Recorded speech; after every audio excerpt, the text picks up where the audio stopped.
Assalamualaikum warahmatullahi wabarakatuh.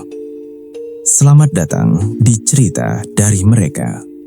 Malam ini kami akan membawa sebuah cerita tentang sebuah rumah sakit tua. Tempat di mana pasien tidak semuanya hidup dan perawat malam sering mendengar suara yang tak pernah tercatat dalam laporan medis. Tentang bangsal yang selalu kosong tapi lampunya tak pernah padam.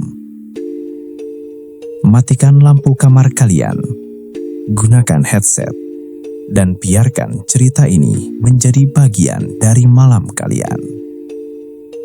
Inilah Teror Bangsal 13.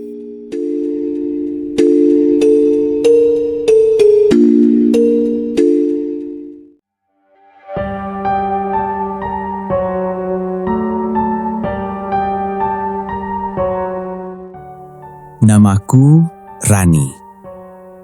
Aku seorang perawat di rumah sakit swasta yang sudah berdiri sejak tahun 1980-an. Rumah sakit itu terkenal tua. Lorongnya panjang. Cat temboknya mengelupas di beberapa sudut. Lampu neon sering berkedip tanpa alasan. Tapi yang paling membuatku tidak nyaman adalah Bangsal 13. Secara resmi, bangsal itu sudah ditutup. Katanya karena renovasi.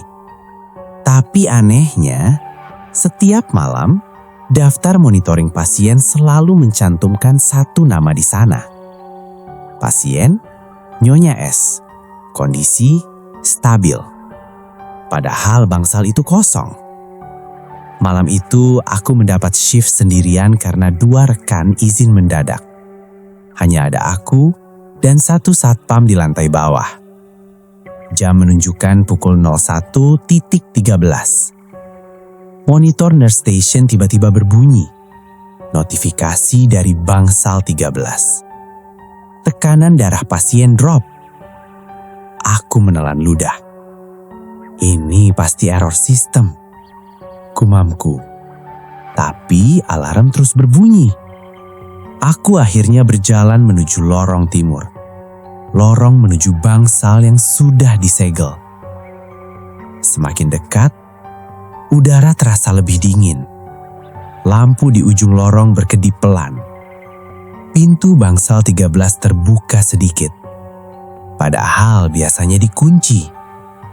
Dan dari dalam, aku mendengar suara nafas.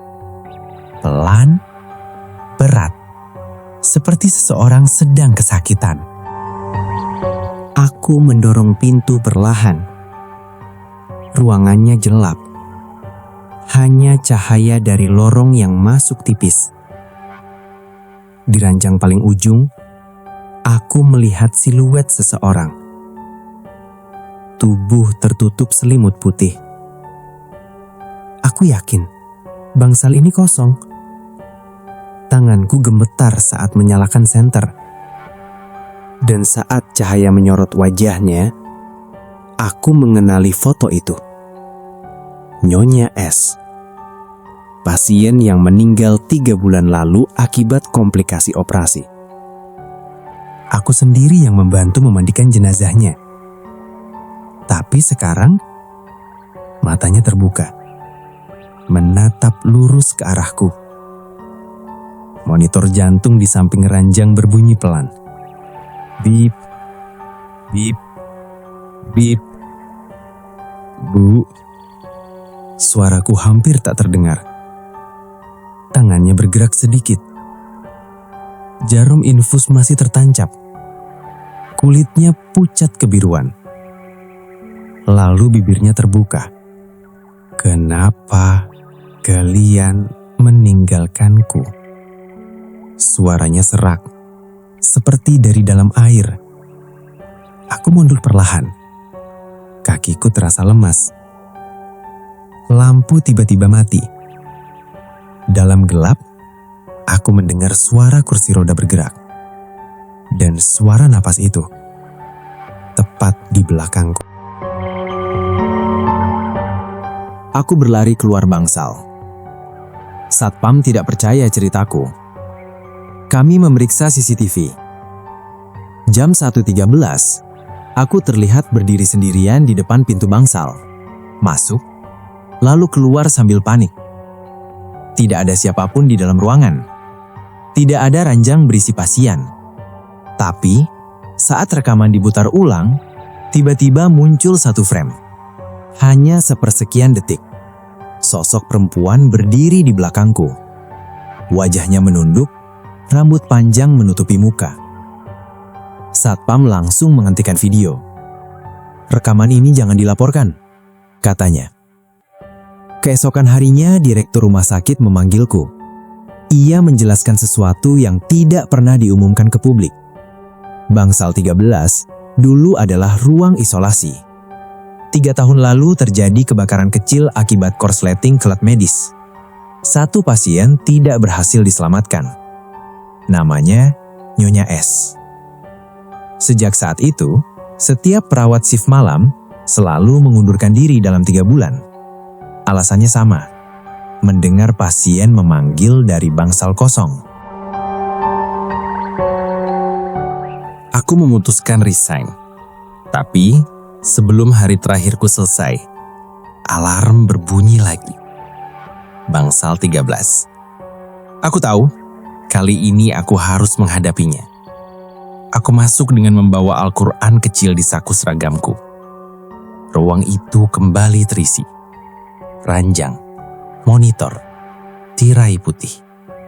Dan Nyonya S duduk di tepi ranjang. Kali ini wajahnya terlihat jelas. Hangus di satu sisi. Matanya kosong. "Kenapa kalian matikan alat itu?" bisiknya. Aku teringat sesuatu. Saat kebakaran dulu, listrik seluruh lantai dipadamkan, termasuk ventilator pasien. Ia meninggal karena kehabisan oksigen. Tangisnya terdengar memenuhi ruangan. Aku membaca doa dengan suara bergetar. Lampu berkedip liar. Monitor jantung berbunyi panjang. Dan tiba-tiba, semua hening. Ruang itu kembali kosong, seperti tak pernah ada apapun. Aku resmi berhenti bekerja. Bangsal 13 akhirnya benar-benar ditutup permanen. Beberapa bulan kemudian, rumah sakit itu direnovasi besar-besaran. Tapi, rumor tetap beredar. Pasien ICU sering mendengar suara perempuan menangis. Lift sering berhenti di lantai 7. Padahal tombolnya tak ditekan, dan setiap pukul 1.13, sistem komputer kadang masih menampilkan nama itu. Nyonya S. Kondisi stabil. Aku tidak pernah kembali ke sana. Tapi sampai sekarang, kadang di tengah malam, aku masih mendengar suara itu dalam mimpi. "Kenapa kalian meninggalkanku?" Dan aku tahu, tidak semua pasien di rumah sakit itu benar-benar pulang.